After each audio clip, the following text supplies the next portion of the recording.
I'm here at the National Waterways Museum in Ellesmere Port, and I've been told they've got a photogrammetry suite. I haven't a clue what that is, but let's go over and have a look. Chris, you're a volunteer here.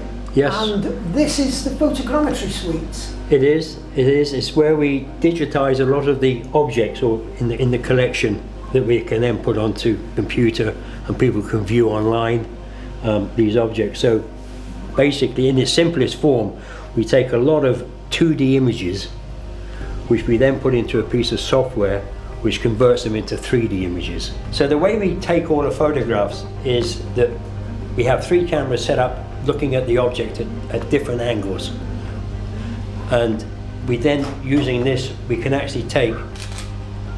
fire all 3 cameras at the same time, and then we rotate the object, take another one. And you're doing all this manually? And we're doing all this manually, all the way around.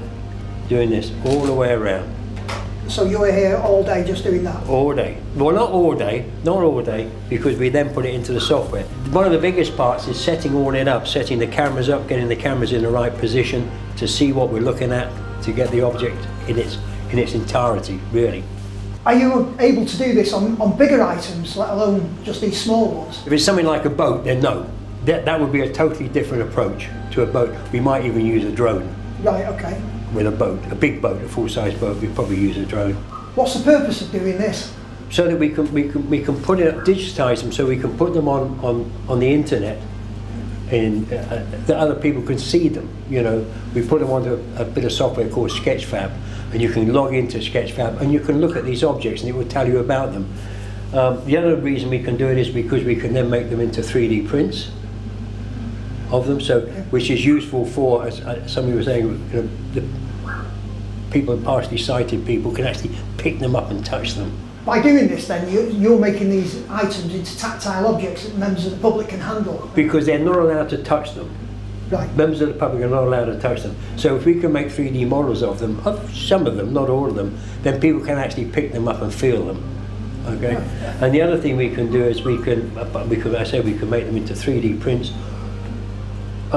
Or the other way we're going down is virtual tours of the museum, where you can walk around the museum on your tablet or your computer, and you can then click on a hotspot and it will tell you about it. You can then even go and look at it in a 3D version.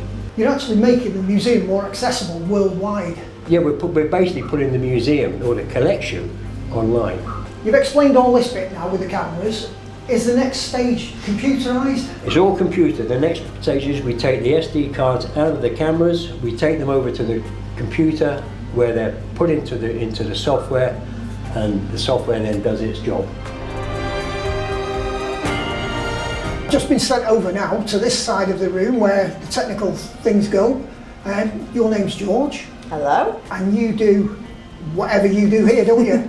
Yeah, so I can show you a little bit more about what we do in terms of the software once the photos come over to the software. Please, if you could, but keep it simple because I'm old. Okay.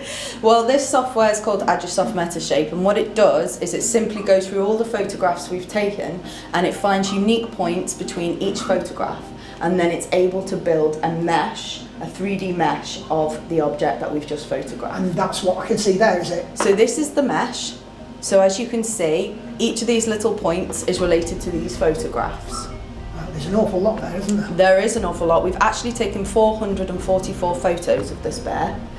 And so it takes a couple of hours for it to go through that phase, and then what it can do, it can add something called a texture over the top.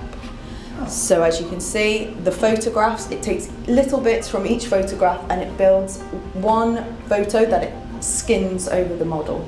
And you wouldn't know, I'm not a technical person by any means, but to me, I wouldn't be able to tell the difference between that and the real thing. No, it's quite accurate. We try to be really careful with our photography to make sure everything's in focus, because sometimes that can confuse the software. And then hopefully we get a really accurate model that we can use online for our audiences. Right, so that now is going to be, what, 3D printed, or are you going to put that online, or what do you do with that next once you've actually created that?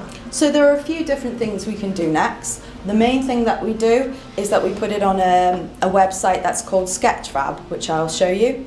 Here we've been doing a Manchester Ship Canal collection. So is this a website that anybody can go onto? This is a website that anyone can go onto. They go to www.sketchfab.com/Canal River Trust /collections, and they're able to find some of the objects that we've put online. In this software, you can also create light and in the environment, which also makes the object come a little bit more to life than what you saw in the software that we showed you Again, before. that's available on the website, This is public, yes. Yeah. So here you can find a little bit of information underneath in the description to tell you a bit of information about the object, and then here you can also view it and you can really zoom in and see the texture and the shape of the object, which you wouldn't be able to do if it was on display or if it was in storage. And what item is this? This item is an ink blotter that belonged to a man called Levi Lindop. It's Victorian, and he was the superintendent for the Manchester Ship Canal. So it's a really nice piece that sort of represents the sort of affluence of his job and who he was at the time, and this is what you could imagine him using in his office. Yeah, I mean, when I looked at that, because I deal a lot in antiques, I would have said it's a Victorian Black Forest bear. We can't confirm that, but we think it probably is, especially for the period. Yes. Those items now on that website you were just showing me, are those the items that are in this museum? So some of those items are based here, some are based in our other museums, for example Stoke Bruin and Gloucester, and some of them are in storage, so they're not on display. So this is a really nice way to get objects out there for people to see that they currently can't even see in the museums. So I mentioned our Manchester Ship Canal collection, which has our bear ink blotter, but we also have 3 other collections online.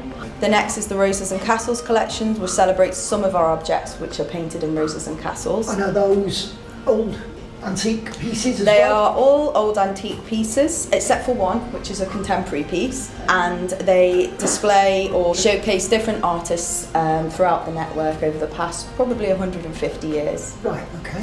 Yeah. And the other exciting collection that we have is the What Lies Beneath collection, which is a selection of objects that were found in the canal. Oh, so that sounds interesting now. It is, because it's really eclectic. So there's lots of different artefacts in there. Well, I can see a Luger there to start with. There is an artillery Luger. It's very rusty. We don't know why it was in the canal. We can speculate why it was in the canal. And there's also a shotgun that was found in the canal as well. And do you know exactly where these were found? We know in what canal they were found. It's very common that things that people want to dispose of or discard of are put in canals, and they're found by our dredging team. This was found a long time ago, and hence why it's in our collection. So you've not found any spouses in there? No, unfortunately not. Maybe a few trolleys. Right.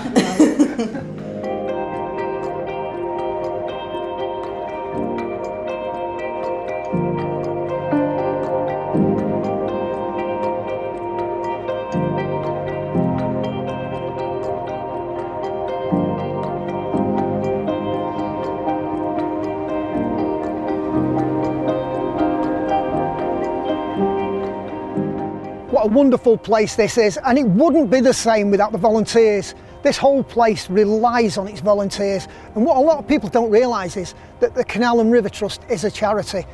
Now, I don't know about you, but I will certainly be coming back.